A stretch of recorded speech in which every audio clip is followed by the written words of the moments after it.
Sekarang saya berada di tengah hutan Bislab, dan di video kali ini itu akan sedikit berbeda karena saya tidak bisa makan sampai matahari tenggelam. Benar, di video kali ini itu di bulan suci Ramadan, dan dengan itu saya tidak perlu lagi takut dengan setan-setan yang ada di hutan ini karena saat ini mereka sedang dibelenggu atau di penjara. Dan ini camp saya. Dan untuk sampai ke lokasi ini, kita perlu menyeberang sungai. Tidak perlu memikirkan itu karena sekarang saya sudah mendirikan tenda dan waktu sudah menunjukkan pukul 4 sore. Tapi sebelum waktu berbuka puasa, saya akan memperlihatkan ke kalian sesuatu yang mana hal ini adalah alasan atau jawaban kenapa hutan ini dinamakan sebagai hutan Bislab. Ya, tapi kita harus menyeberang sungai dulu tempat tadi kita datang. Tidak apa-apa, sekalian olahraga sore sebelum waktu berbuka. Dan ini, coba kalian pikirkan bentuk apa yang pertama kali muncul dalam pikiran kalian ketika melihat batu besar ini. Dan benar, ini adalah batu besar yang berbentuk seperti perahu. Bislab adalah singkatan dari Biseang Labboro. Dalam bahasa Makassar, Biseang artinya perahu dan Labboro diartikan sebagai sesuatu atau hal yang baik. Jadi secara bahasa, Biseang Labboro dapat diartikan sebagai perahu kebaikan.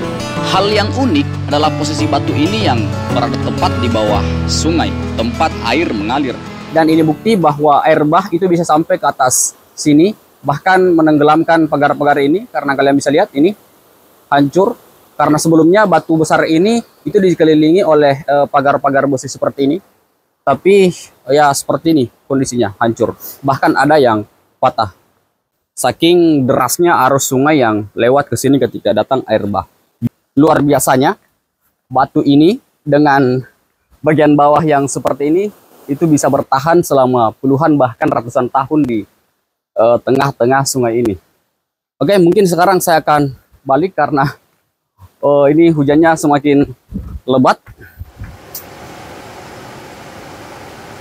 Dan sekarang saya sudah kembali ke tenda. Sembari menunggu waktu berbuka puasa, saya menghabiskan waktu di hutan ini dengan menikmati keindahan alam seperti sungai atau pepohonan yang hijau.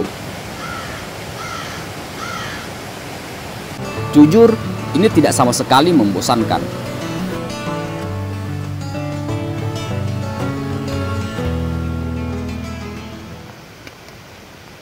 Sekarang saya akan membuat hidangan berbuka puasa, dan saya pikir ini adalah waktu yang tepat untuk menunjukkan skill masak saya.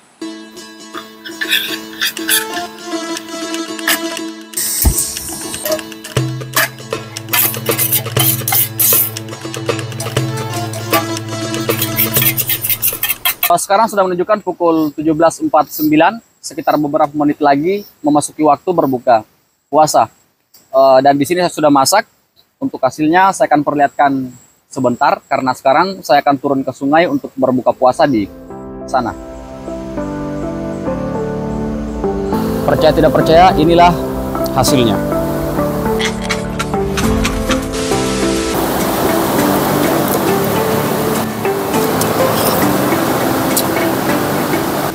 Kenapa saya berbuka puasa di bawah sungai? Karena setelah berbuka, saya langsung ambil wudhu di sungai ini untuk sholat maghrib. Tapi sebelum itu saya sebat dulu.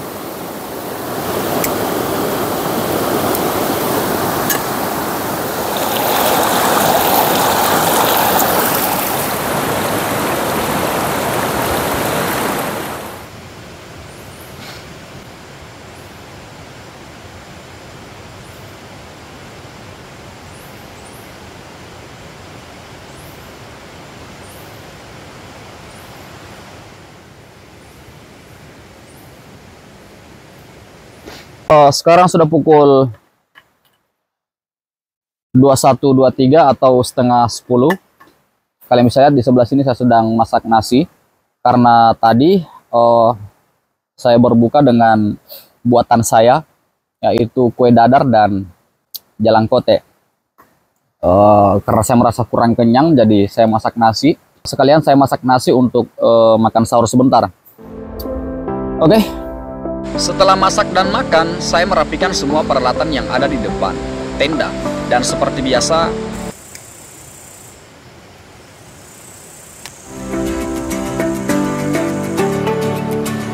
dan sampai akhirnya saya merasa ngantuk dan memutuskan untuk tidur.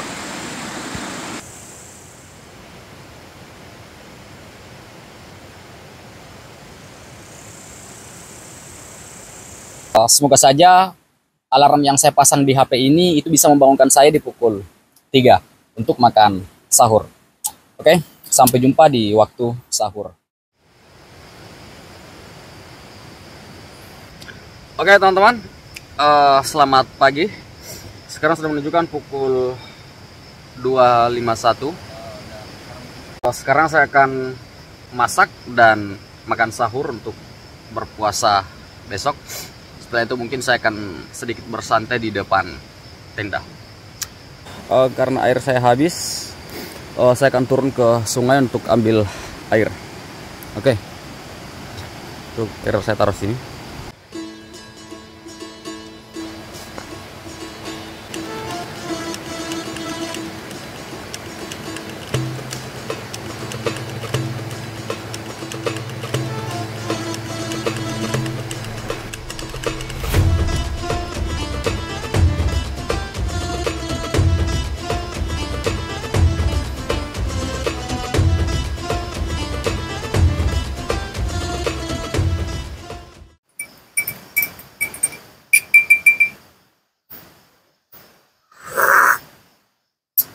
Mantap.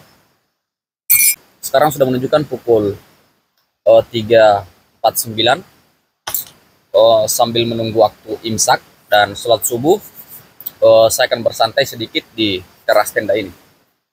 Saat bersantai di depan tenda, hal tak terduga tiba-tiba terjadi.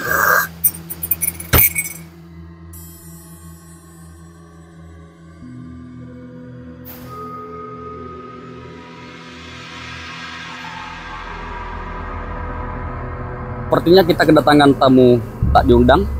Saya tadi lagi santai di sini ngopi, tiba-tiba ada suara di belakang tenda.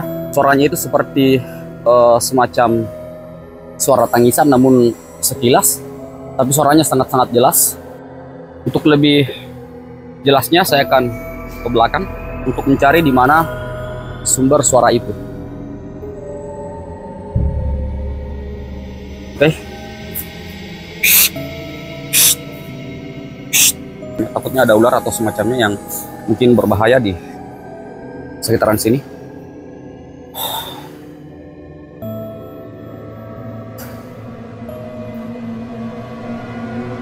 Saya juga tidak tahu itu suara apa, tapi kedengarannya itu sangat-sangat aneh. Saya akan ke belakang sana.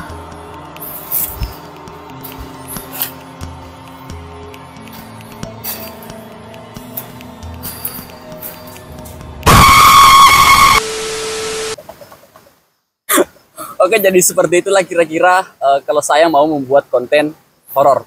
Jadi untuk teman-teman yang sering melihat tayangan semacam itu di YouTube, konten-konten horor, saya tidak ingin berdalih terlalu jauh, tapi saya bisa pastikan bahwa konten-konten semacam itu hanyalah settingan. Kenapa saya mengatakan seperti itu? Karena saya tidak ingin orang-orang yang sering beraktivitas di alam, seperti pendaki atau petualangan lainnya, itu pikirannya terkotori dengan hal-hal yang horor semacam itu, yang menurut saya dan yang saya yakini itu sudah pasti settingan. Karena faktanya sepanjang saya camping, solo camping di hutan atau tempat-tempat angker, itu tidak ada gangguan sama sekali. Dan saya pikir itu sedikit lebih serius karena fokus yang seharusnya mengarah ke persiapan yang cukup, persiapan yang matang, itu malah teralihkan ke hal-hal yang horor. Memikirkan persiapan yang cukup ketika berada di alam itu jauh lebih penting ketimbang memikirkan hal-hal yang horor. Dan saya bisa pastikan selama konten-konten semacam itu masih ada di sosial media, saya akan terus-terusan mengungkap fakta di lapangan bahwa konten-konten semacam itu tidak ada sama sekali di hutan ataupun di gunung. Kalaupun ada, mungkin itu hanya sekitar 0,5%, tidak sampai 1%, dan hal itu pun bukan sesuatu yang perlu kita pikirkan atau bahkan kita takuti, karena takut menurut saya itu hanya kepada Tuhan.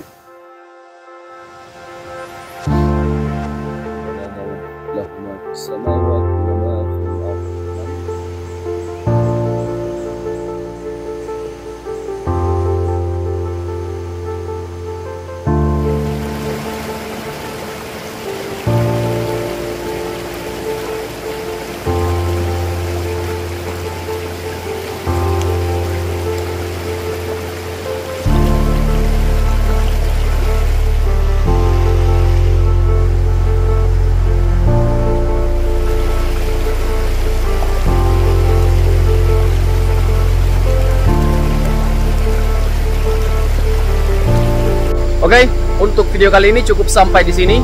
Sampai ketemu di video selanjutnya.